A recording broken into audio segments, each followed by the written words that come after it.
Cyber crimes అనేవి లేదా cyber frauds అనే కేసెస్ బాగా ఎక్కువగా పెరుగుతున్నాయి.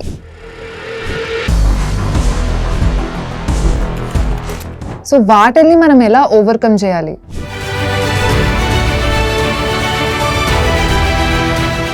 సైబర్ క్రైమ్స్ అనేవి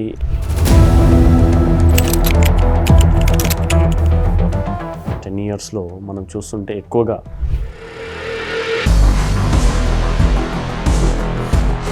సైబర్ క్రైమ్స్ మోసాలు ఇంత జరుగుతున్నాయని వింటున్నాం. For the NCRB report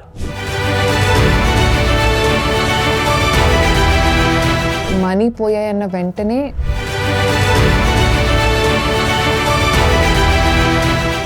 gamings అని, money based games, Dream11, rummy circle రకరకాల అవేర్నెస్ క్రియేట్ చేస్తున్నారు. But still there are loop holes.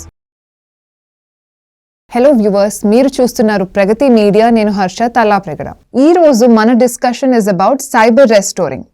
Cyber crimes అనేవి లేదా సైబర్ ఫ్రాడ్స్ అనే కేసెస్ బాగా ఎక్కువగా పెరుగుతున్నాయి ఈ మధ్యకాలంలో. సో వాటిని మనం ఎలా ఓవర్కమ్ చేయాలి, అలానే ఈ సైబర్ రెస్టోరింగ్ అన్న ఇంపార్టెన్స్ ఏంటి అండ్ దాన్ని మనం ఎలా యూజ్ చేయొచ్చు, ఇవన్నిటి మీద డిస్కస్ చేయడానికి మనతో ఉన్నారు రూపేష్ మిట్టల్ గారు.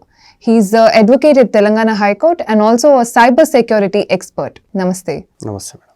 First, and దీని ప్రాసెస్ ఏంటి and compared to existing process, how different is it? Cyber crimes అనేవి ఎవాల్వ్ అయిన లాస్ట్ 10 ఇయర్స్లో మనం చూస్తుంటే ఎక్కువగా సైబర్ క్రైమ్స్ మోసాలు ఇంత జరుగుతున్నాయని వింటున్నాం. Last year as per the NCRB report some 40,000 crore rupees of amount has been siphoned from all over India. అంత హ్యూజ్ అమౌంట్ ఆఫ్ మనీ దీనిలో ఇన్వాల్వ్ అయి ఉండేది.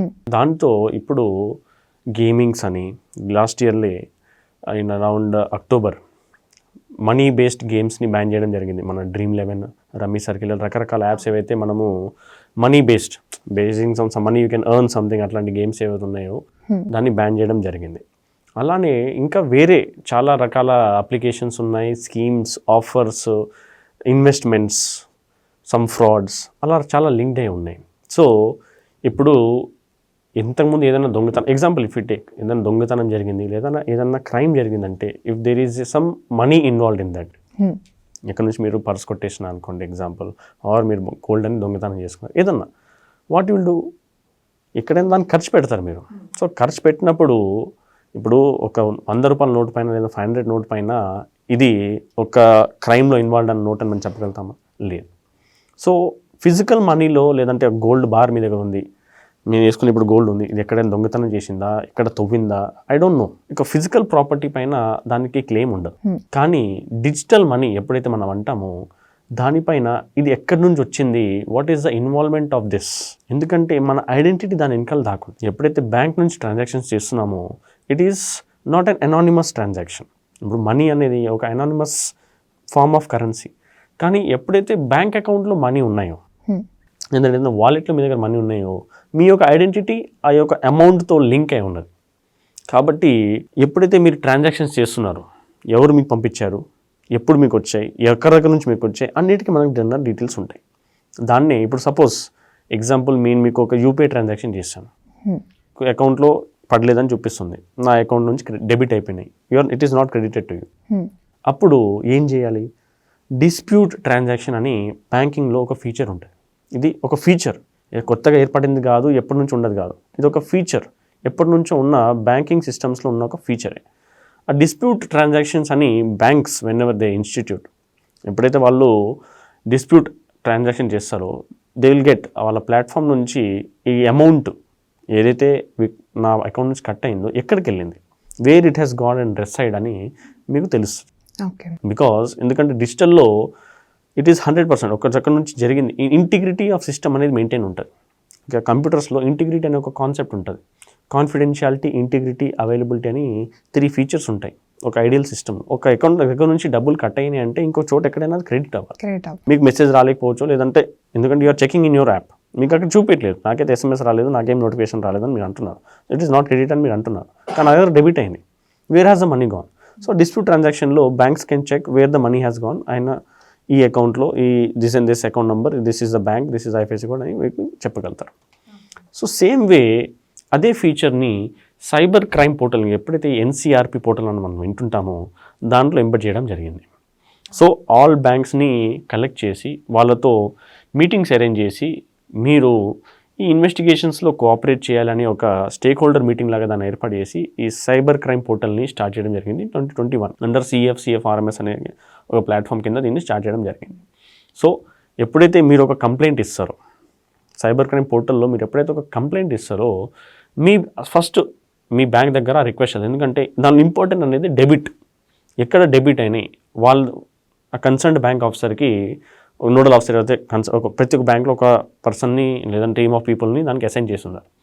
ఆ పర్సన్ విల్ అప్డేట్ ఈ అమౌంట్ అనేది ఇక్కడికి వెళ్ళిందని. So from X account it has gone to Y account. So ఆ డీటెయిల్స్ అనేది పోర్టల్ అప్డేట్ అయ్యాయి. ఇప్పుడు వై అకౌంట్ ఏదైతే ఉందో ఆర్ వై బ్యాంక్ ఏదైతే ఉందో అక్కడ పర్సన్ దగ్గర ఆ రిక్వెస్ట్ వెళ్తుంది. దెన్ హీ విల్ అప్డేట్ ఆ అమౌంట్ ఇంకుందా, వాడేసుకున్నారా, డెబిట్ చేశారా, లేదా ఫర్దర్ ఇంకెక్కడ ట్రాన్స్ఫర్ చేశారా, ఇలా 4-5 టైప్స్ ఉన్నాయి. Based on that he will update that on the portal. If that is there he'll tell that this is there, some action is to be taken, or if it is further transferred ఇక్కడ లేదు this is further transfer to some account అనేది అక్కడ వాళ్ళు mention చేసేస్తారు. లేదా withdraw చేసుకుని ఉంటే this amount is withdrawn అని చేసేస్తారు. వాట్ ఎవర్ ఏమైంది అమౌంట్తో అనేది he'll update over there. So అలా దాన్ని మనీ ట్రైల్ అని అంటాం. సో ఒక మనీ ట్రైల్ అనేది ఒకటి ఎస్టాబ్లిష్ అవుతుంది. What happened with your amount అనేది ఒకటి ఎస్టాబ్లిష్ అవుతుంది. సో ఈ మనీ ట్రైల్ ఎస్టాబ్లిష్ అయిన తర్వాత ఇప్పుడు గోల్డెన్ రూల్ లాగా ఏముందంటే ఎస్పెషల్లీ బ్యాంక్స్, ఇప్పుడు బ్యాంక్స్ అని కాదు నార్మల్గా ఎవరికన్నా పోలీస్ తరఫు నుంచి ఒక రిక్వెస్ట్ వచ్చిందంటే ఏం చేస్తారు, ఇమీడియట్గా అన్ని ఫ్రీ చేసి పడేస్తారు.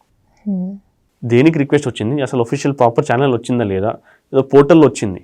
దెర్ ఇస్ నో, ఇప్పుడు ఎంహెచ్ఏకి I4C ఏదైతే పోర్టల్ ఆపరేట్ చేస్తుంది ఇది ఎంహెచ్ఏలో I4C Indian cyber crime coordination centre. దానికి మీరు ఒక RTA రాసినా కూడా మీకు రిప్లై ఇస్తారు, మేము ఈ వెబ్సైట్ని ఓన్లీ మెయింటైన్ చేస్తాం, దీనిలో ఉన్న ఆపరేషన్స్కి మాకు ఎటువంటి సంబంధం లేదు. వాళ్ళ పోర్టల్ కూడా ఇది ఒక ప్రెస్ రిలీజ్లో ఆల్రెడీ ఉంది. Okay, we are only helping through the portal, మేము ఓన్లీ పోర్టల్ మేనేజ్ చేస్తాం. కన్సర్న్డ్ స్టేట్ పోలీస్ ఏదైతే ఉందో ఎవరైతే సపోజ్ నేను కంప్లైంట్ చేశానంటే నా కన్సర్న్ జ్యూరిస్డిక్షన్ పోలీస్ స్టేషన్ ఏది ఉంటుందో that state police only is responsible for anything happening or not happening in that. మా దగ్గర ఎటువంటి దీనికి సంబంధం లేదని మీకు RTL రిప్లై కూడా ఇస్తారు. Already have raised so many RTAs with them.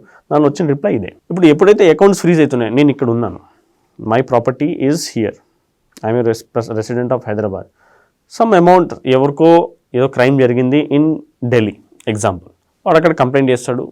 ఆన్లైన్లో కంప్లైంట్ కాబట్టి ఈజీగా ఆన్లైన్ కంప్లైంట్ ఇచ్చేస్తాడు. అక్కడ నుంచి మేబీ సమ్ రీజన్ ఎవరికైనా నేను ట్రాన్సాక్షన్ చేసి ఏదైనా ఎవరికో నా దగ్గర కస్టమర్ ఉన్నారు, నేను ఇక్కడ ఆన్లైన్ బిజినెస్ చేస్తున్నాను, ఎవరైనా నాకు ఆన్లైన్ పేమెంట్ చేసి అక్కడ నుంచి బై సంథింగ్ యాజ్ బై ఎక్కడ ఏదో పర్చేస్ చేశాడు, నా అకౌంట్లో డబ్బులు వచ్చినాయి, నేను దానికి సంబంధించిన గూడ్స్ ఏదో డెలివరీ చేసేసాను. ఎందుకంటే అది ఎవరికైతే లాస్ట్ అయిందో ఆ అకౌంట్ నుంచి ఆ డబ్బుల్లో అది ఇన్వాల్వ్ అయింది కాబట్టి దాంతో ఏంటి నా అకౌంట్ ఫ్రీజ్ చేయడం జరగవచ్చు, ఆర్ నా అమౌంట్ని హోల్డ్ చేయడం జరగవచ్చు. అట్లా 2-3 టర్మినాలజీస్ దీనిలో ఉన్నాయి. సో ఆ అమౌంట్ అనేది అట్లా హోల్డ్ అయితే దాని తర్వాత విక్టిమ్ కోర్టుకి వెళ్ళి ఇలా ఈ అకౌంట్స్లో నా డబ్బులు ఉన్నాయి, కోర్టులో రిక్వెస్ట్ పెట్టుకొని refund of property, return of property అని అంటాం, దానికి పిటిషన్ తీసుకొని ఆ అకౌంట్ మేనేజర్స్కి లెటర్ రాస్తుంది కోర్టు, నోటీస్ ఇష్యూ చేస్తే వాళ్ళు ఇప్పుడైతే ఇంతకుముందు అయితే DD లాగా ఇచ్చేది, ఇప్పుడు NEFT or IMPS internet online బ్యాంకింగ్తో ఆన్లైన్లో మీకు అకౌంట్లో క్రెడిట్ అయిపోతుంది. ఇది జనరల్గా జరిగే ప్రొసీజర్. కానీ దీంట్లో మేజర్గా ఉండేది ఏంటంటే ఫస్ట్ కమ్ ఫస్ట్ సర్వ్ అనే ప్రిన్సిపల్ వాడేవారు. అంటే ఇప్పుడు ఒక అకౌంట్లో 1 lakh rupees ఉన్నాయి, అకౌంట్ పైన ఉన్న 10 కంప్లైంట్స్ ఉన్నాయి. Okay, 10 people have lost some amount of 10,000 rupees of amount. ఆ అకౌంట్లో సమ్ 50,000 ఇప్పుడు అమౌంట్ ఉంది. యాక్చువల్గా ఉండాల్సింది 1 lakh rupees. 50,000 he has withdrawn or some ఇంకెక్కడైనా ట్రాన్స్ఫర్ చేసుకున్నాడు, something he has used. So 50,000 is only there. So banks వాడే ప్రిన్సిపల్ ఏదైనా కోర్ట్స్ కూడా ఎంకరేజ్ చేసే ప్రిన్సిపల్ ఏముండదంటే ఫస్ట్ ఎవరి నోటీస్ వెళ్తే, సపోజ్ నేను బ్యాంక్ అండ్ నాకు తెలియదు ఎవరెవరు కంప్లైంట్స్ ఉన్నాయి, ఎవరెవరు ఎట్లా, because I'm doing in my own business. Court నుంచి ఒక ఆర్డర్ వచ్చింది, నా కోర్టు ఆర్డర్ని రెస్పెక్ట్ చేసి I will disperse the amount. So first you have gone, X person has gone to court, sir ఇలా నాకు ఫ్రాడ్ జరిగింది, ఈ అకౌంట్లో నా డబ్బులు ఉన్నాయి, ఆ డబ్బులు కొంచెం నాకు రిటర్న్ ఇవ్వడానికి అడుగుతారు. Court will give notice for that. Investigation తెలుస్తుంది, yes this is the account అని మనీ ట్రైల్ మనకు తెలిసిపోతుంది. సో అక్కడ నుంచి మీకు రిటర్న్ అయిపోతుంది. సో ఫస్ట్ ఎవరిది వస్తే దాన్ని చూసి రిటర్న్ చేసేసేది బ్యాంక్. సో 50,000 వన్స్ ఎవరికైతే ఆ అమౌంట్ అయిపోయిన తర్వాత ఎవరిదైతే నోటీస్ వస్తుందో బ్యాంక్ రిప్లై ఇస్తుంది, there is no more amount balance is 0, so return చేయలేమని కోర్టుకి రిటర్న్ చెప్పేస్తారు. Sir there is no money in the account, we cannot do anything in this case అని కూడా రిప్లై చేశారు. So there is no restoration possible in this kind of cases. Okay, so this is the old usual procedure. This is how existing ఇప్పుడు వరకు కూడా. ఎందుకంటే ఈ కొత్త rules ఏవైతే మనం ఇప్పుడు మాట్లాడబోతున్నామో ఇంకా చాలా మంది బ్యాంక్ ఆఫీసర్స్కి, పోలీస్ ఆఫీసర్స్కి కూడా చాలా మంది ఇంకా తెలియదు ఇది. ఓకే, ఇంకా దీనిపైన ఒక్కొక్క స్టేట్ డిపార్ట్మెంటు వాళ్ళ యొక్క పోలీస్ ఆఫీసర్స్కి ట్రైనింగ్, వాళ్ళకు ఒక దీనికైనా అవేర్నెస్ అనేది ఇంకా చేయలేదు. Still it is in mode of get publish. Just 2 weeks back ఇది వచ్చింది కాబట్టి. సో ఇప్పుడు ఉన్న కొత్త రూల్స్ ప్రకారం, ఎందుకంటే ఇప్పుడు నాకు suppose the property is mine, ఎందుకంటే నాది ఒక ట్రాన్సాక్షన్ జరిగింది, నేను ఒక ఐటమ్ అమ్మేశాను, నేను ఒక షాప్ కీపర్ని. Where do I go and tell police station? ఇక్కడ పోలీస్ స్టేషన్కి వెళ్తాను, అక్కడ కేసు కాదు, హీ కెనాట్ హియర్ దట్. నేను వెళ్తే హైకోర్టుకి వెళ్ళాలి. ఈజ్ హైకోర్టు ఎవ్రీ వన్కి యాక్సెసిబుల్లా? అందరు హైకోర్టుకి వెళ్ళొచ్చా? ఒక సామాన్య వ్యక్తి 500 rupees ట్రాన్సాక్షన్ కోసం హైకోర్టుకి వెళ్ళాలా? దానిలో ఫైలింగ్ ఫీజే ఎవరైనా నార్మల్ అడ్వకేట్ మాట్లాడినా 30,000-40,000 ఇది జస్ట్ ఫైలింగ్ ఫీజే. అంత బేర్ చేయగలుగుతారు ఎవరన్నా? లేరు. కాబట్టి ఆయన ఎక్కడికి వెళ్ళాలి? ఢిల్లీకి వెళ్ళాలి. ఫర్ 500 rupees ఇక్కడ నుంచి ఢిల్లీకి వెళ్ళాలి. అన్నోన్ ప్లేస్, తెలుగు అయినా, అక్కడి భాష రాదు, అక్కడ ఎవరు తెలిసిన వాళ్ళు లేరు, అక్కడ పోలీసు మాట్లాడాలి. ఇంకా పోలీస్ వ్యవహారం ఎట్లుంటుంది చెప్పాల్సిన అవసరం లేదు. మంచిగా ఉండొచ్చు, మంచిగా లేకపోవచ్చు కూడా. They can be rude also. బయటోడు అన్నంగానే వేరేలాగా కూడా ప్రవర్తించవచ్చు, అది కామన్. ఇప్పుడు మనకి ఇక్కడ లోకల్ పిఎస్లోనే మనకు చాలా ఎఫ్ఐఆర్స్ రాయడానికి ఆల్రెడీ చాలా సుప్రీంకోర్టు జడ్జ్మెంట్స్ ఉన్నాయి, ఎఫ్ఐఆర్స్ రాయరు. సో అట్లాంటిది బయట నుంచి ఒక వ్యక్తి వచ్చి వాళ్ళ యొక్క రిక్వెస్ట్ని వాళ్ళు వింటారనే కాన్ఫిడెన్స్ ఎవరికి ఉండదు. మన డబ్బులు ఎట్లా వచ్చినాయి, ఆయనకి ప్రాపర్ డాక్యుమెంటేషన్ ఉంటుందా లేదా, నీకు ఈ రకరకాల డాక్యుమెంట్స్ అడిగి వాళ్ళని హింస పెట్టడం కూడా చాలా జరిగినాయి. నాకు ఒక case it was in Assam. Okay, the bank manager has asked కి మీ అకౌంట్లో కంప్లైంట్ వచ్చింది, మీ debit card, cheque book, passbook అన్ని ఇచ్చిపోండి అని అడగారు. ఈ హక్కుతో ఎక్కడ రాసింది ఆ రూల్? ఎక్కడ అట్లాంటి రూల్స్ ఏం రాయలేవు. సో ఇట్లాంటిది ఎక్కడ ఏమి ఇట్లా ఫాలో అవ్వాలి, ఇట్లా ఇది చేయాలి, ఇట్లా చేయకూడదు, who is the concerned person, ఎక్కడ రిటర్న్ రూల్స్ అనేది ఎక్కడ లేదు. ఐపీసీ, సిఆర్పిసి అని మనం ఇంతకుముందు ఉండేవి. దాన్ని 2024 July 1 నుంచి బిఎన్ఎస్ఎస్ అని రాశారు. దాంట్లో కూడా ఈ సైబర్ క్రైమ్స్ ఒకవేళ జరిగితే, ఐటీ యాక్ట్ ఒకవేళ మనం మాట్లాడితే అది ఒక సబ్స్టాన్షియల్ లా, అంటే దానిలో ఓన్లీ నేరాలు ఇవి, దీనికి ఇవి శిక్షణ రాసింది. కానీ దీనికి సంబంధించి ప్రొసీజర్ ఏముంటుంది, ఎలా దీనిలో ఇన్వెస్టిగేషన్ చేయాలి, ఎక్కడ రాసలేదు. ఫాలో అయ్యేది సిఆర్పిసి అండ్ బిఎన్ఎస్ఎస్. దానిలో స్పెషల్గా cyber crimes only financial fraud, ఇక్కడ ఎవరికి ఏం బాడీ హార్మ్ జరగలేదు. It is just financial amount which has gone from here to there. ఇది ఒక వైట్ కలర్ క్రైమ్ లాగా మనం అనుకోవచ్చు. It's a crime against some property. General చెప్పాలంటే ఇది ఒక actually civil case, but because there is a criminal aspect in this is offence under ఒక cheating case జరిగింది దీనిలో, కాబట్టి దీన్ని ఒక క్రిమినల్ కేసు లాగా మనం భావిస్తాం. సో దీనికి సంబంధించిన ప్రొసీజర్ ఏంటి, హూ ఈజ్ రెస్పాన్సిబుల్? ఇప్పుడు నేను ఇక్కడ హైదరాబాద్ ఎవరైతే మాట్లాడాలంటే ఎవరు మాట్లాడాలి? నా ప్రాపర్టీ యాక్చువల్లీ ఢిల్లీ వాళ్ళకి నా ఇక్కడ హైదరాబాద్ ఉన్న ప్రాపర్టీ సీజ్ చేయడానికి పవర్స్ ఉన్నాయా? అదొక మేజర్ క్వశ్చన్. ఇలా రకరకాల క్వశ్చన్స్ ఉన్నాయి, వాటికి ఎవరి దగ్గర ఆన్సర్ లేదు. అసలు ఇలా బ్యాంక్ అకౌంట్ని ఫ్రీజ్ చేసే హక్కు ఎవరికి ఇచ్చారు? ఎక్కడ రాస్తుంది ఇట్లా మీరు బ్యాంక్ అకౌంట్స్ని ఫ్రీజ్ చేయొచ్చు అని? Wear the power is derived? So దానికి చాలా ఆర్గ్యుమెంట్స్ వస్తే సెక్షన్ 102 అని చెప్తాం. దాంట్లో ఏంది, పోలీస్కి సీజ్ చేసే పవర్ ఉంటుంది.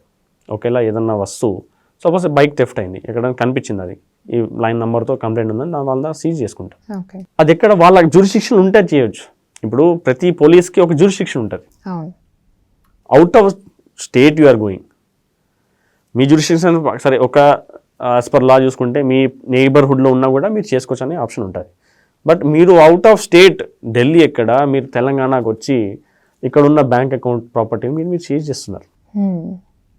ఆ రూల్ ఎక్కడైనా ఉందా? అక్కడ అసలు పవర్స్ ఉన్నాయా? అంత దూరం మీకు వచ్చి సీజ్ చేసే ఇక్కడ లోకల్ మెజిస్ట్రేట్కి ఏమైనా మీరు ఇన్ఫామ్ చేశారా? సపోజ్ నేను ఇక్కడ నుంచి ఒక పర్సన్ని అరెస్ట్ చేస్తున్నాను అనుకోండి, నేను ఇక్కడ నుంచి ఇక్కడ లోకల్ కోర్టుకి నేను ఇన్ఫామ్ చేయాలి, నేను వారెంట్ తీసుకోవాలి, ఆ ప్రాసెస్ ఉంటుంది. సో ఎటువంటి ప్రాసెస్ లేకుండా మీరు చేస్తున్నారని ఆల్రెడీ చాలా కోర్ట్స్, చాలా హైకోర్ట్స్ దీన్ని హైలైట్ చేశాయి. Very popular case of Madras high court, మన తెలంగాణ కేసే ఉంటుంది దానిలో. తెలంగాణ పోలీస్ మద్రాస్లో ఎవరో పర్సన్కి ఏదో క్రైమ్ ఇన్వాల్వ్ ఉందని అకౌంట్ మొత్తం హోల్డ్ చేసేసింది. Dispute amount was some less amount, అకౌంట్లో ఉన్న బ్యాలెన్స్ చాలా ఎక్కువ, సమ్ 20-30 lakhs అమౌంట్ ఉంది, some 1 lakh 2 lakh was the dispute amount. దానివల్ల 20-30 lakhs మొత్తం అకౌంట్ని హోల్డ్ చేశారు. ఎందుకు? అవసరం లేదు. మీకు కావాల్సిన అమౌంట్, మీ ఇన్వెస్టిగేషన్ తెలిసింది this much amount is only involved. So what the court has done, మీరు ఓన్లీ ఆ కన్సర్న్ అమౌంట్నే ఫ్రీజ్లో పెట్టాలి. ఆ అమౌంట్లో ఎంత ఉందో ఈ డిస్ప్యూట్లో ఉంది, దీనిపైన ఏదో కేసు రిజిస్టర్ ఉంది, మీరు దీన్ని సపరేట్గా పెట్టండి అని అదొక రిక్వెస్ట్ లాగా మీరు దాన్ని పెట్టుకుంటున్నారు. మిగతా అమౌంట్ అకౌంట్ హోల్డర్ని ఇవ్వాలి. ఎందుకు? నేను దానిలో లోన్స్ ఉన్నాయి ఉండొచ్చు, నేను నా బిజినెస్ చేసుకోవాలి, ఒక లైఫ్ బతకాలంటే ఈరోజు మనం ఎట్లయితే మనకి ఫుడ్, షెల్టర్ అవన్నీ కావాలనుకుంటున్నాం, అవన్నీ తీసుకోవడానికి నాకు దాని డబ్బులు కావాలి కదా. ఇప్పుడు నా ఇల్లు ఉందంటే నాకు దాని రెంట్ కట్టాలి, లేదంటే దానికి ఈఎంఐ అని కట్టాలి, దాని కరెంట్ బిల్ కట్టాలి, వాటర్ బిల్స్ కట్టాలి, రకరకాల బిల్స్ కట్టాలి, దానికి కావాలి, నాకు డబ్బు కావాలి. ఆ డబ్బు మీరు బ్లాక్ చేసేస్తే నేను ఎట్లా బతకాలి? That is affecting my life. Article 21లో right to life and liberty అంటారు. ఏ వ్యక్తికైనా వాళ్ళ యొక్క లైఫ్ లిబర్టీకి సంబంధించిన ఏ రైట్స్ని కూడా మీరు తీసుకోలేరు అని చెప్తారు. సో దాంట్లో we can consider this money seizing as correct. దానిలో ఉంది, నేను చెప్పట్లేదు, ఇది హైకోర్టు చెప్తుంది, ఇది ఒక కోర్టు డెసిషన్లో రాసి ఉంది. సో ఇది దీనిపైన ఏదైనా మీరు చేయాలనుకుంటే మీకు ఒక ప్రొసీజర్ ఉండాలి. They should be due process established by law. ఒక లాలో ఒక ప్రాసెస్ ప్రకారంగా మీరు చేయాలి. ఏది మీ ప్రాసెస్? ఇప్పుడు ఎన్ని రోజుల కోసం మీరు సీజ్ చేస్తున్నారు? ఇప్పుడు ఓకే, మీరు నా ప్రాపర్టీని సీజ్ చేశారు, ఎన్ని రోజుల కోసం చేస్తున్నారు, ఎప్పుడు చెప్తారు, ఈ ఇన్వెస్టిగేషన్ మీద ఎప్పుడు పూర్తవుతుంది? సేమ్ ఎగ్జాంపుల్, ఒక పర్సన్ మీరు అరెస్ట్ చేశారు, ఎన్ని రోజుల కోసం అరెస్ట్ చేస్తారు? మీ ఇన్వెస్టిగేషన్ కోసం కావడం కోసం మాకు మా దగ్గర ఉండాలని చెప్తారు కోర్టులో. ఎన్ని రోజులు మీరు ఇన్వెస్టిగేషన్ చేస్తారు? మీరు సంవత్సరాలు ఇన్వెస్టిగేషన్ చేస్తుంటారా? ఇప్పుడు చాలా అకౌంట్స్ ఇవైతే 40,000 crores or 40 lakhs crores freeze అయినాయో, when you will give back to the victim? ఇప్పుడు 500 rupees కోసం will you take the is the police taking the responsibility? The 500 కోసం మీరు వర్క్ చేస్తారా? అది పెద్ద క్వశ్చన్. సో ఇట్లాంటి చాలా క్వశ్చన్స్ని ఆన్సర్ చేయడానికి ఆల్రెడీ సుప్రీంకోర్టులో చాలా ఎస్ఎల్పి ఫైల్ అయితే దానికి రెస్పాన్స్గా I4C ఒక SOPని తయారు చేయడం జరిగింది. అదే న్యూ సైబర్ రూల్స్. ఇప్పుడు ఒక ఇన్వెస్టిగేషన్ ఎట్లా జరగాలి, ఈ ప్రాపర్టీస్ని, ఈ మనీ బ్యాంక్ అకౌంట్ ఏది ఉందో ఎలా ఫ్రీజ్ చేయాలి, ఒకవేళ మీ అకౌంట్లో డబ్బులు ఇట్లా పడి ఫ్రీజ్ అయిపోతే మీరు ఎవరి దగ్గరికి వెళ్ళాలి, వాళ్ళ దగ్గర టైమ్ లైన్స్ ఏంటి, ఎస్పెషల్లీ దీనిలో ఇంపార్టెంట్ ఏంటంటే టైమ్ లైన్స్. ఒక టైమ్ లైన్ ప్రొసీజర్ ఉండాలి. ఇప్పుడు అరెస్ట్ చేస్తే ఎట్లయితే ఇంతకుముందు లాలో 90 daysలో if you are not able to submit the charge sheet మీరు డిఫాల్ట్ బెయిల్కి వెళ్ళిపోవచ్చు. కొత్త BNSSలో 60 days is the time. Maximum you can keep the person for 60 days. 60 days మీరు మీ ఇన్వెస్టిగేషన్ పూర్తి చేసుకోవాలి. మీ లైఫ్ టైం ఒక పర్సన్ని జైలు పెట్టుకుంటారంట, but he is innocent. You are saying he is done some crime, you have to prove that in 60 days. So దీంట్లో timelines ఇచ్చారు. ఒక amount హోల్డ్లో మీకు ఈరోజు పడిందంటే how much duration the police has to do the investigation, దాని తర్వాత మీకు వచ్చే రైట్స్ ఏంటి. ఎక్కువగా దీనిలో రైట్స్ ఆఫ్ పర్సన్స్ గురించి ఎంఫసిస్ ఉంది. ఇది new SOP which is applicable from 2nd January of 2026. Okay, so అసలు ఈ SOP ప్రకారం what is the process for cyber restoring? అంటే ఇప్పుడు మనం మాట్లాడుకుంటే సైబర్ క్రైమ్ జరుగుతుంది, బట్ మనీ పోయాయన్న వెంటనే ఆ పర్టిక్యులర్ విక్టిమ్ ఎవరైతే ఉన్నారో there is lot of panic situation and ఇప్పటికీ అవేర్నెస్ క్రియేట్ చేస్తున్నారు, but still there are loopholes. మనం కరెంట్ టైమ్స్లో చూసుకుంటే ఈవెన్ SBI బ్యాంక్ అడ్వర్టైజ్మెంట్స్ కూడా ఉన్నాయి టీవీలో మనకి. అది కూడా ఫాదర్ డాటర్ మధ్యలో, బికాజ్ మోస్ట్లీ ఇవి అవ్వడం ఒక ఏజ్ స్పెసిఫిక్ లేదా ఒక ఏజ్ని టార్గెట్ చేసి అందరికీ చాలా అన్ని ఏజ్ వాళ్ళకి జరుగుతున్నాయి, బట్ మేజర్గా ఒక ఏజ్ టార్గెట్ చేసి, ఇప్పుడు ఫర్ ఎగ్జాంపుల్ మనం old age like senior citizens అనుకోవచ్చు, వాళ్ళని టార్గెట్ చేసి అలా కూడా జరిగిన క్రైమ్స్ కూడా. ఎవ్రీ వన్, మీ చేతిలో మీ ఫోన్ ఉంది, మీకు ఒక బ్యాంక్ అకౌంట్ ఉంది అంటే you can be a target to this cyber crime. So వాళ్ళకి ఆ పానిక్ లాంటి సిచ్యువేషన్ కాకుండా okay this is the 5 steps which I have to follow immediately after a cyber crime. లేదా సైబర్ రెస్టోరేషన్లో ఇది ఒక ప్రాసెస్ ఫాలో అవ్వాలి అంటే could you please give details on the process please? So దీనిలో విక్టిమ్స్ అనేవి నా ప్రకారం 2 రకాలుగా ఉంటాయి. ఒకటి, ఎవరైనా మీకు స్కామ్ చేశారు, మీతో ఫ్రాడ్ చేశారు, ఎవరైనా ఏదైనా కారణాల వల్ల డబ్బులు పోగొట్టుకున్నారు, ఇక్కడ మీరే పంపించారు. సో యాక్చువల్గా RBI రూల్స్ ప్రకారం ఏంటంటే, ఒకవేళ మీ అకౌంట్ నుంచి అన్ఆథరైజ్డ్గా ఎవరైనా డబ్బులు తీసుకుంటే వితిన్ 3 days ఒకవేళ మీరు బ్యాంక్లో కంప్లైంట్ ఇస్తే బ్యాంక్ పైన లయబిలిటీ ఉంటుంది, 100% వాళ్ళు మీకు రిటర్న్ ఇవ్వాలని. కానీ 99% కేసెస్లో మనమే ఏదో ఒక పొరపాటు చేసి ఉంటాము, దానివల్ల మనం డబ్బులు పోయినాయి. OTP షేర్ చేయడమైనా, లేదంటే ఏదైనా యాప్ ఇన్స్టాల్ చేసుకోవడమైనా or something, you have lost the money. ఒకవేళ మీ దగ్గర మీరు ఏం చేయలేదు, you are not involved in anywhere అంటే you can fight a case, full refund జరుగుతుంది. There is a case from Gujarat, మాకు ఫ్రెండ్ దాన్ని చేశారు. He has got that it's a company, it lost around 1 crore rupees. They have got full amount refund. So that is possible. కానీ మీ mistake ఏం లేకూడదని నాకు prove అవ్వాలి. కానీ 99% కేసెస్లో మిస్టేక్ ఉంటుంది. అదే. సో వెంటనే దానిలో మీ దగ్గర 2 ఆప్షన్స్ ఉన్నాయి. You have to complaint that online. ఆఫ్లైన్లో కూడా చేయొచ్చు, కానీ ఆఫ్లైన్లో చేసినా కూడా వాళ్ళకి ఆన్లైన్లో కంప్లైంట్ రిజిస్టర్ చేయాలి. ఏది ఈ 1930 లేదా cybercrime.gov.in ఎన్సీఆర్పి పోర్టల్ ఏదో మనం ఇంతసేపు మాట్లాడాము. ఆ పోర్టల్లో విత్ ప్రాపర్ డీటెయిల్స్ మీరు దానిలో ఎంట్రీ చేయాలి. సో ఫస్ట్ విక్టిమ్ ఏం చేయాలంటే డబ్బులు పోయిన వెంటనే ఎంత డబ్బులు పోయింది, how much you have last, దానికి సంబంధించిన రెఫరెన్స్ నంబర్, యూటీఆర్ నంబర్స్, మీ యొక్క అకౌంట్ డీటెయిల్స్ ఎట్లా పోయినాయి, నెఫ్ట్ ట్రాన్స్ఫర్ చేశారా, యూపీఐ చేశారా, ఆర్టీజీఎస్ చేశారా, ఎట్లా చేశారా, అవన్నీ మీరు గ్యాదర్ చేసుకొని పెట్టుకోవాలి. దాని తర్వాత మీరు సొంతంగానే చేసుకోవచ్చు, లేదా 1930కి మీరు కాల్ చేసినా వాళ్ళు మీకు వాళ్ళ ఒక్కొక్క స్టేట్కి ఒక్కొక్క ప్రాసెస్ ఉంది. మన తెలంగాణలో అయితే వాళ్ళు మీకు వాట్సాప్ నెంబర్లో ఇలా మీకు డీటెయిల్స్ పంపించడానికి మీకు పంపిస్తారు. వాళ్ళు మీ తరపు నుంచి సైబర్ క్రైమ్ని రిజిస్టర్ చేస్తారు. ఓకే. సో 1930 నుంచి మీరు ఒకవేళ క్రైమ్ రిజిస్టర్ చేస్తే, సైబర్ క్రైమ్ రిజిస్టర్ చేస్తే మీ యొక్క అక్నాలెడ్జ్ నెంబర్ కూడా వస్తుంది. దాని యొక్క ఫస్ట్ స్టార్టింగ్ నెంబర్ 3 నుంచి స్టార్ట్ అవుతుంది. దాని మీనింగ్ ఏంటంటే ఇది 1930 పోర్టల్ నుంచి ఒక పోలీస్ ఆఫీసర్ దీన్ని రిజిస్టర్ చేశారని దాని అర్థం. అక్కడ మీకు కుదరలేదు, లేదంటే టైం డిలే అయిపోయింది, or some reason they have వాళ్ళతో కాల్ కలవట్లేదని చాలామంది కంప్లైంట్స్ కూడా చేస్తుంటారు.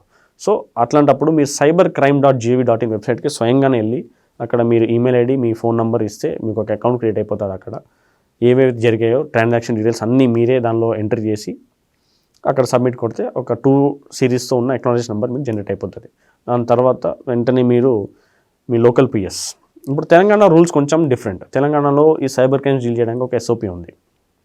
బిలో 1,50,000 ఉంటే మీ లోకల్ పిఎస్ ఏదైతే ఉందో, మీ ఒక టోటల్ మీ ఎంత లాస్ట్ అయ్యారు అమౌంట్ అది బిలో 1,50,000 ఉంటే మీ జ్యూరిస్డిక్షన్ పిఎస్, సపోజ్ ఇది అమీర్పేట అయితే అమీర్పేట్ పిఎస్ వాటెవర్. సో ఆ పిఎస్కి మీరు వెళ్ళి ఇలా జరిగింది వాళ్ళకు మీకు ఫార్మాట్ ఇస్తారు. ఆ ఫార్మాట్లో మీరు ఫిల్ చేసేసి వాళ్ళకి ఎఫ్ఐఆర్ రాయడాన్ని మీరు రిక్వెస్ట్ చేస్తారు. అబౌవ్ 1.5 lakhs ఉంటే you have to go to the commissionerate PS. Cyber crime police స్టేషన్కి సపరేట్గా వెళ్ళాలి. అది maximum cyber crime police stations in the commissionerate ఆఫీసెస్లో ఉన్నాయి. హైదరాబాద్ అయితే బషీర్బాగ్లో ఉంది, సైబరాబాద్ అయితే మీకు గచ్చిబౌలిలో ఉంది, అలా రచ్చకొండ ఈ కొత్త కమిషనరేట్ గురించి ఇంకా ఐడియా లేదు, అది ఎక్కడ పెడుతున్నారో దాని గురించి ఇంకా టెక్నికల్ డీటెయిల్స్ రావాలి. సో ఇలా రకరకాల మీకు ఆల్రెడీ డివైడ్ ఉన్నాయి, దానికి మీరు చేసుకోవచ్చు. అది లేటర్ ఆన్ ప్రొసీజర్. అది మీకు కొంచెం 1-2 days లేట్ అయినా పెద్ద నష్టం ఏం లేదు. ఆన్లైన్లో ఎప్పుడైతే మీరు కంప్లైంట్ ఇస్తారో మీ కన్సర్న్ బ్యాంక్ ఒక నోటిఫికేషన్ వెళ్ళిపోతుంది, ఇలా డబ్బులు వెళ్ళినాయి. ఆ ఫ్రీజింగ్ అనే ప్రాసెస్ అనేది స్టార్ట్ అయిపోతుంది. సో అది డిలే అవ్వకపోతుంది. అది డిలే అయితే ఏమవుతుందంటే ఆపోజిట్ పర్సన్ ఎవరికైతే మీరు డబ్బులు పంపించారో అతనికి టైం దొరుకుతుంది, he can withdraw that amount. అతను ఆ అమౌంట్ని యూజ్ చేసుకోవచ్చు ఎక్కడైనా, అప్పుడు ఏం చేయలేము దానికి. సో రికవరీ ఇంటెన్షన్తో మీరు ఒకవేళ కంప్లైంట్ ఇస్తున్నారంటే అట్లాంటప్పుడు మీరు ఇది చేసుకోవాలి. సెకండ్ ఏంటంటే దీంట్లో మీరు ఎప్పుడైతే ఇది కంప్లైంట్ ఇచ్చారో ఎఫ్ఐఆర్ అబౌవ్ 50,000 అయితే ఎఫ్ఐఆర్ మ్యాండేటరీ. ఇంతకుముందు 25,000 ఉండే కొత్త ఎస్ఓపీలో దాన్ని 50,000 చేశారు. అబౌవ్ 50,000 అయితే ఎఫ్ఐఆర్ మ్యాండేటరీ. బిలో 50,000 ఉంటే మీరు పోర్టల్ నుంచే ఏదైతే ఎక్నాలెడ్జ్ ఉందో దాంతోనే కోర్ట్ ప్రొసీజర్తో తీసుకోవాలని ఇంతకుముందు రాసి. కొత్త రూల్స్ ప్రకారం ఇప్పుడు ఏంటంటే మీకు ఈ పోర్టల్లోనే ఆప్షన్ ఇస్తుంది. మీరు అక్కడ నుంచే below 50,000 if the amount is below 50,000 code అక్కడ మీరు ఏ కోడ్ ప్రాసెస్కి వెళ్ళాల్సిన అవసరం లేదు. ఆ పోర్టల్ నుంచి మీకు ఇలా హోల్డ్ అయిన మీకు ఒక లిస్ట్ చూపిస్తారు. మీరు ఎప్పుడైతే స్టేటస్ చెక్ చేసుకుంటారో మీకు ఒక లిస్ట్ ఆఫ్ ఇట్లా ఐటమ్స్ చూపిస్తుంది. ఇది ఈ account this much amount is on hold, this much amount put on hold, ఈ బ్యాంక్లో మీకు అక్కడ డీటెయిల్స్ చూపిస్తుంది. అక్కడే మీకు ఆప్షన్ ఇస్తుంది withdraw, submit request for withdraw, అంటే submit request for refund of amount. So concern police ఆఫీసర్కి అక్కడ నుంచి రిక్వెస్ట్ వెళ్ళిపోతుంది. వాళ్ళు దాన్ని వ్యాలిడేట్ చేసుకొని బ్యాంక్ ఆఫీసర్కి అది పంపించేస్తారు. అక్కడ నుంచి మీకు రిటర్న్ అనేది అయిపోతుంది.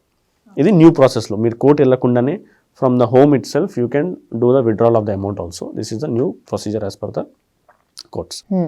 అబౌవ్ 50,000 ఉంటే సేమ్ ఓల్డ్ ప్రొసీజర్ మీరు ఫాలో అవ్వాలి. మీరు ఏదైతే అమౌంట్ హోల్డ్ అయిందో దానికి రిటర్న్లో కోర్టులో పిటిషన్ వేసుకొని ఈ అకౌంట్స్లో ఇంత అమౌంట్ హోల్డ్ అయి ఉన్నది, అది నాకు సంబంధించిన అమౌంట్ అని మీరు పిటిషన్ వేసుకొని దాని నుంచి మీరు రిఫండ్ తీసుకోవచ్చు.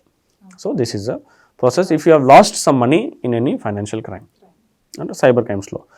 సెకండ్ టైప్ ఆఫ్ విక్టిమ్స్ ఏంటంటే ఎవరి దగ్గర నుంచి మీకు డబ్బులు వచ్చాయి, some x person has sent to the amount, దానివల్ల అది ఒక జెన్యూన్ ట్రాన్సాక్షన్, మీరు ఒక బిజినెస్ చేస్తున్నారు, సమ్ ఏదైనా ఎవరికైనా మీరు హెల్ప్ చేశారు, ఏదైనా you have a genuine reason why you have received that money, మీ దగ్గర ఒక జెన్యూన్ రీజన్ ఉంది, అది ఒక క్రైమ్లో ఇన్వాల్వ్ అయ్యాని మీ అకౌంట్ ఫ్రీజ్ అయింది లేదా అమౌంట్ పుట్ ఆన్ హోల్డ్ అయింది.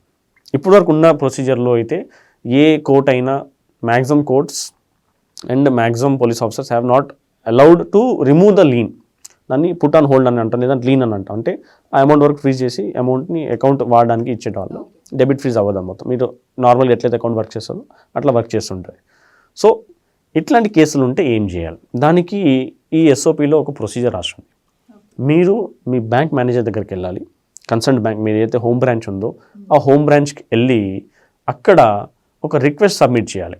ఏంటి, ఇలా ఈ క్రైమ్ వల్ల నా అకౌంట్ని ఫ్రీ చేయడం జరిగింది ఆర్ డెబిట్ ఫ్రీ చేయడం జరిగింది, please raise a grievance in the CFRMS లేదా NCRP పోర్టల్ అయితే మనం అంటున్నామో అక్కడ మీరు ఒక గ్రీవియన్స్ రైజ్ చేయండి అని దానిలో వాళ్ళకి మీరు రిక్వెస్ట్ ఇవ్వాలి. దెన్ ఆ బ్యాంక్ మేనేజర్ ఆ పోర్టల్లో మీకు సంబంధించి ఒక రిక్వెస్ట్ రైజ్ చేస్తాడు. ఆ రిక్వెస్ట్ అనేది ఇది క్రైమ్ ఎక్కడైతే రిజిస్టర్ అయిందో, సపోజ్ ఢిల్లీ మనం మాట్లాడుకున్నాం స్టార్టింగ్ నుంచి, కాబట్టి ఆ ఢిల్లీ ఆఫీసర్ ఎవరుతున్నారో వాళ్ళ దగ్గరికి వెళ్తారు. ఆయన వితిన్ 7 days దీనికి రిప్లై ఇవ్వాలి. ఏమని, అమౌంట్ని హోల్డ్ పెట్టాలా, తీసేయాలా, ఏం చేయాలి, okay, what is to be done within 7 days he has to reply on that. Maybe లీనియన్గా చూసుకుంటే ఒక 10 daysలో అయినా రిప్లై ఇవ్వాలి. హాలిడేస్ అవన్నీ మనం తీసుకుంటే మీరు you can count for 10 days. So 10 daysలో ఆయన రిప్లై ఇవ్వకపోతే you can go for an appeal. Already ఈ పోర్టల్స్ ముందు నుంచే ఉన్నాయి, కొత్తగా ఏం కావు ఇవి, కానీ కొన్ని ఫీచర్స్ దానిలో యాడ్ చేశారు. సో ఇవి క్రైమ్స్ కూడా ఆ పోర్టల్ నుంచే చేసుకోవచ్చు అండి. దానికి మీరు అపీల్ చేసుకోవచ్చు, అపీల్ ఆర్డర్ను కూడా మీరు తీసుకోవచ్చు. GSC is very liberal on these things. ఈజీగా మీకు ఆర్డర్ ఇస్తారు if they are not acting in timely manner. So ఒకవేళ ఇంత ప్రాసెస్లో 90 days దాటిపోయింది, ఇంకా ఆ హోల్డ్ గురించి ఇఫ్ హీ హాజ్ ఆస్క్డ్, GSTలో వెళ్ళారు, అపీల్ కూడా చేశారు, still he asked for put on lean. So 90 days time is the maximum time you can put the amount on lean. 90 days తర్వాత మీరు డిఫాల్ట్గా ఆ bank manager has to remove that lean. That is the rule now. So maximum amount you can keep, maximum time you can keep that on hold is for 90 days only. 90 daysలో అది ఈ person చెందిందా, అవతల వాళ్ళకి ఎవరికైనా ఇవ్వాల్సిందా, ఏదో ఒకటి decision అనేది ఆ concern police officer ఎవరుతున్నారో లేదా కోర్ట్స్ ఏదైనా they have to take that decision. ఈ ప్రకారం 90 days వరకే అది ఫ్రీజ్ చేసి maximum amount time you can keep is for 90 days. 90 days తర్వాత కూడా మీ అకౌంట్లో డబ్బులు మీకు అట్లా కనిపిస్తున్నాయి అంటే that is belong to you. So ఇప్పుడు యూజువలీ సైబర్ క్రైమ్స్ జరిగినప్పుడు what are the general mistakes victims make? అంటే ఇప్పుడు ఒక క్రైమ్ జరిగింది, వాళ్ళకి తెలీదు, ఆర్ అవేర్నెస్ ఉన్నా లేకపోయినా maybe they are not that much aware. So crime జరిగిన వెంటనే what are the few mistakes or maybe 5 mistakes which the victims usually make but they shouldn't do those things? Awareness లేదని అనుకోవడం చాలా పెద్ద mistake actually. ఎందుకంటే అందరికీ common awareness, common knowledge, common sense అని అంటాము, అందరికీ ఉంటుంది. ఇప్పుడు ఎవరైనా వచ్చి, కానీ ఏంటంటే అది ఫిజికల్ డిజిటల్ వల్ల ఎఫెక్ట్ వస్తుంది. ఎవరైనా వచ్చి మీకే హాయ్ బాయ్ అని ఏదైనా మాట్లాడుతుంటే మీరు ఎలా చూస్తారు దాన్ని? You will be suspicious on that. ఏమైనా ప్రొసీడ్ అవడానికి మీకు కొంచెం ఆలోచిస్తారు. కానీ అదే ఆన్లైన్లో చేస్తే, ఇప్పుడు మీ ఫోటో నేను మీకు ఇక్కడ యు ఆర్ వెరీ బ్యూటిఫుల్ అట్లా చెప్తే you may be reacting something, మీరు లేదా మీ షీటింగ్స్ కూడా కాల్ చేయొచ్చు, నేను ఎట్లా నన్ను అబ్యూస్ చేస్తున్నాను ఆ భయం ఉంది. కానీ అదే మీరు ఒక ఫోటో పెట్టారు ఆన్లైన్లో, యు ఆర్ వెరీ బ్యూటిఫుల్ అని నేను అక్కడ పెట్టాను అనుకోండి కమెంట్, మీరు దాని రిప్లై ఏమి ఇస్తారు? థ్యాంక్ యూ సో మచ్ అని మీరు రిప్లై ఇస్తారు. That is the change of mentality in coming to online and in coming to physical. So మీరు ఫిజికల్గా అయితే ఎట్లా మనం జాగ్రత్త ఫాలో అవుతాం? ఎవరైనా చెప్తే మనం గుడ్డికి నమ్మం. ఎవరైనా వచ్చారు, ఇలా ఒక స్కీమ్ ఉంది, ఇలా ఉంది అని మేము నమ్మేస్తాం దాన్ని. ఫస్ట్ అనేది ట్రస్ట్. ఈ గేమ్స్ అనేవి, ఈ అన్ని సైబర్ క్రైమ్స్ అనేది ఫస్ట్ రెండు కారణాల పైన జరుగుతాయి. Trust or fear. ఏదైనా మీరు భయపడ్డారు, మీ పైన ఏదైనా కేసు నమోదైంది, డిజిటల్ అరెస్ట్ అనేది మనం చాలా ఏదైతే విన్నామో అది ఆల్ ఆన్ సమ్ ఫియర్. మీ పైన ఇలా కేసు అయి నమోదైంది, ఇలా మీరు చేసుకోండి అని చెప్పారు. So one is fear. మీరు ఏదైనా దానికి భయపడితే వాళ్ళ మీ దగ్గర నుంచి డబ్బులు తీసుకోవచ్చు. లేదా మీరు ఇట్లా ఏదైనా స్కీమ్ ఉంది, లేదా ఇట్లా ఆఫర్ ఉంది అని మీరు నమ్మేసినారనుకోండి, అప్పుడు కూడా మీరు మోసాలు పడతారు. సో మీరు ఎంత వాళ్ళు ఏది చేసినా కూడా ఆటోమేటిక్గా డబ్బులు పోవడం అనేది ఎక్కడా ఉండదు. ఒకవేళ ఆటోమేటిక్గా డబ్బులు పోయినాయి అంటే నో నీడ్ టు వరీ. మీకు 3 days లోపల మీరు ఒకవేళ కంప్లైంట్ ఇచ్చారంటే బ్యాంక్ మీకు ఫుల్ అమౌంట్ రిఫండ్ ఇవ్వాల్సిందే. ఓకే, బట్ కానీ మిస్టేక్ మీద లేకూడదు. కానీ మనం ఇప్పుడు చేసే మిస్టేక్స్ ఏంటి? ఒకటి, ఓటీపీ చెప్పేస్తాం. OTP is the main reason. OTP ఎట్లా వెళ్ళాలి? What are all the ways this OTP is stolen? ఇంతకుముందు అయితే కాల్ చేసి డైరెక్ట్గా అడిగేవాళ్ళు, మేము ఇలా పలానా బ్యాంక్ నుంచి కాల్ చేస్తున్నాం ఆర్ సంథింగ్, ఇట్లా వెరిఫికేషన్ కూడా ఒకటి చెప్తున్నాను కాల్స్ వచ్చి అడగాలి. దాన్ని మనం విషింగ్ అని అనేవాళ్ళం ఇంతకుముందు. ఏదైనా మీకు ఏదైనా లింక్ పంపించి మీరు ఏదైనా ఇన్స్టాల్ చేసుకుంటాను అనుకోండి, మీ ఫోన్లో ఏదైనా ఇన్స్టాల్ అయిపోయింది, అప్పుడు ఏంది, మీ ఫోన్ హ్యాక్ అయ్యేలాగా మీ ఎట్లయితే మనము ఆన్లైన్ వీడియో కాల్స్ మాట్లాడతాం ఎట్లయితే స్క్రీన్ కనిపిస్తుందో అలానే స్క్రీన్ వాళ్ళకి కనిపిస్తుంది, ఓటీపీ నోటిఫికేషన్ వస్తుంది కాబట్టి వాళ్ళకి ఓటీపీ కనిపిస్తుంది, వాళ్ళు డబ్బులు తీసుకుంటారు. అదొకటి. థర్డ్ థింగ్ అనేది ఇప్పుడు ఏంటంటే ఇప్పుడు ఓటీపీ ఆన్ SMS ఒకటే ఉండదు, ఓటీపీ ఆన్ కాల్ అనే ఆప్షన్ కూడా ఉంటుంది. సో దాన్ని మర్జ్ కాల్ స్కామ్ అని లేటెస్ట్ ఒక స్కామ్. సో ఎవరైనా కాల్ మర్జ్ చేసి ఇట్లా ఎవరైనా మాట్లాడుతూ మా సీనియర్ ఆఫీసర్ మీరు కాల్ చేస్తున్నారు, వాళ్ళకి కాల్ మర్జ్ చేయండి, వాళ్ళు మీతో డిస్కస్ చేస్తారని చెప్తే మీరు కాల్ మర్జ్ చేశారనుకోండి, ఆ ఓటీపీ కాల్ మర్జ్ అయిపోతుంది. దానిలో వాళ్ళు ఓటీపీ వాయిస్లో చెప్తారు, టక్ వాళ్ళు ఎంటర్ చేసుకుంటే డబ్బులు తీసుకుంటారు.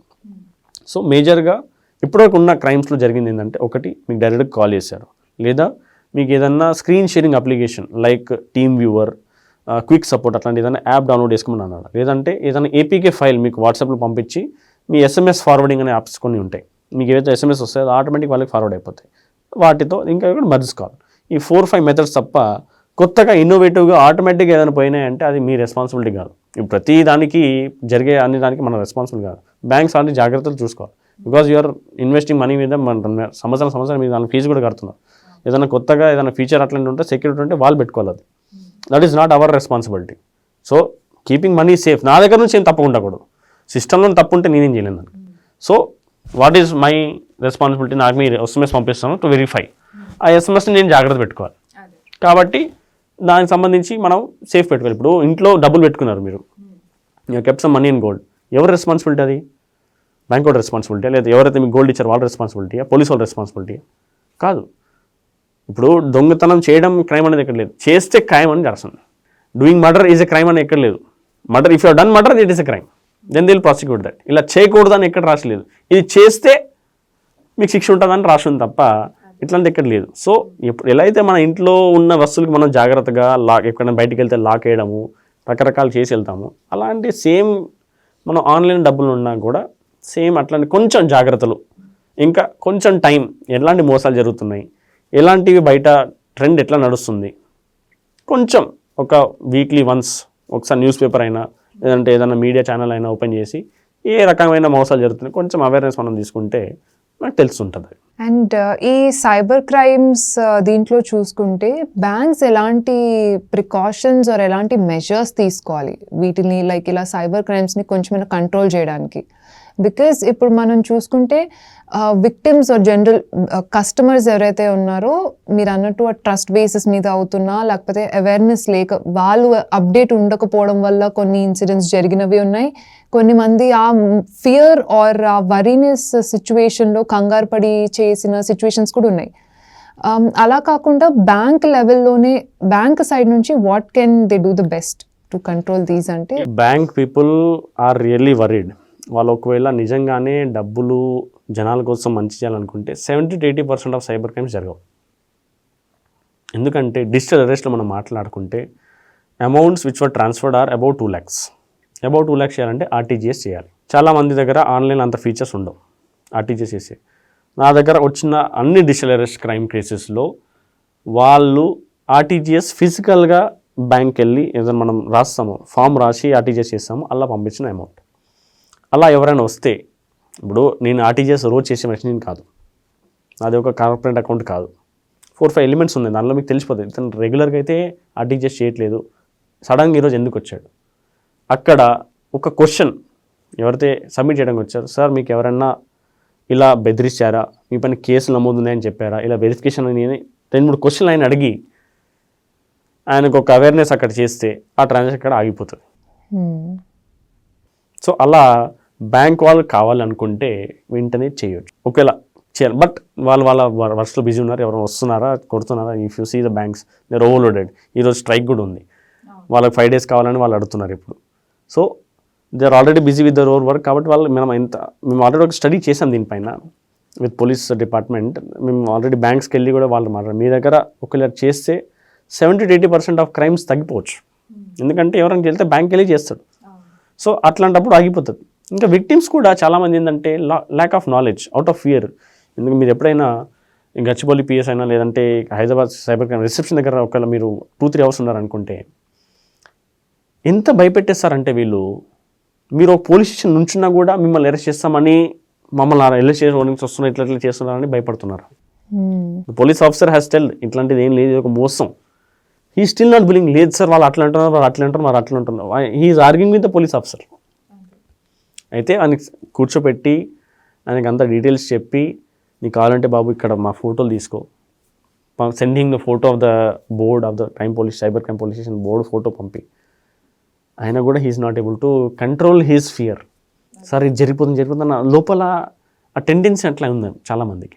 సో ఒకటి మనం తెలుసుకోవాలి ఏంటంటే మన హక్కులేంటి, ఏవి చేయొచ్చు, ఏదన్నా మనం చేస్తే ఏంటి రూల్స్. ఒకవేళ సరే if you are wrong also in anywhere, ఒకవేళ మీరు అరెస్ట్ చేస్తున్నారా నిజమే అనుకోండి, రూల్స్ ఏమున్నాయి చాలామంది తెలిసింది. ఇది 24 అవర్స్లో మిమ్మల్ని మెజిస్ట్రేట్ ముందు పెట్టాలి, అది ఒక రూల్. 24 అవర్స్ లోపల వాళ్ళు మీకు ప్రొడ్యూస్ చేయకపోతే మీకు డెఫినెట్గా అక్కడ మెజిస్ట్రేట్ ముందు సార్ 24 అవర్స్ దాటిపోయి నన్ను అరెస్ట్ చేసుకున్నాక ఒకేలా అది అనుకుంటే ప్లీజ్ గివ్ మీ బెయిల్ అని మీరు అడగొచ్చు. సెకండ్, డిజిటల్ అరెస్ట్ లాంటి కాన్సెప్ట్ అసలు ఉందా, అసలు ఆన్లైన్లో అరెస్ట్ చేసే కాన్సెప్ట్ ఉందా, అదొక చాలా పెద్ద క్వశ్చన్. మీరు అసలు ఏం లేదు, ఒక చిన్న గూగుల్ సెర్చ్ అప్పుడే డిజిటల్ అరెస్ట్ అని అంటున్నాడు ఎవడు, నాకు తెలియదు. నాకు కూడా నేను రకరకాల కేసులు రోజు చూస్తుంటాను, నాకు కూడా అన్నిటి గురించి తెలియాలని రూల్ ఏం లేదు. తెలియకపోతే ఏం లేదు, ఒక చిన్న గూగుల్ సెర్చ్ మీరు చేశారంటే గూగులే చెప్తారు. ఇప్పుడు దానిలో జెమినీ కూడా యాడ్ అయిపోయింది, ఏఐ బేస్డ్ మీకు ఆన్సర్ వచ్చేస్తుంది. సో మీ క్వశ్చన్కి ఆన్సర్ ఫస్ట్ మీరు కొంచెం శ్రమపడి గూగుల్ అయినా లేదంటే ఎవరికైనా ఒకసారి అడగండి. ఎంత వాళ్ళు మీకు భయపెట్టిస్తారు దీనిలో కూడా, వాళ్ళు కూడా ట్రైన్, వాళ్ళు కూడా ఏమీ చిన్నపిల్లలు ఏం కాదు, వాళ్ళు అంత దే ఆర్ ట్రైన్డ్ ఫ్రాడ్స్టర్స్. వాళ్ళు ఎట్లా మాట్లాడే ఎట్లా డిజైన్ వాళ్ళు కూడా తెలుసు. ఎంత చేసినా కూడా కాల్ కట్ చేయండి, ఏదైనా కారణాలు చెప్పరు. ఒక జెన్యున్ కాల్ అయితే ఏదైనా కారణాలు చెప్పవచ్చు, వింటారు ఎవరన్నా.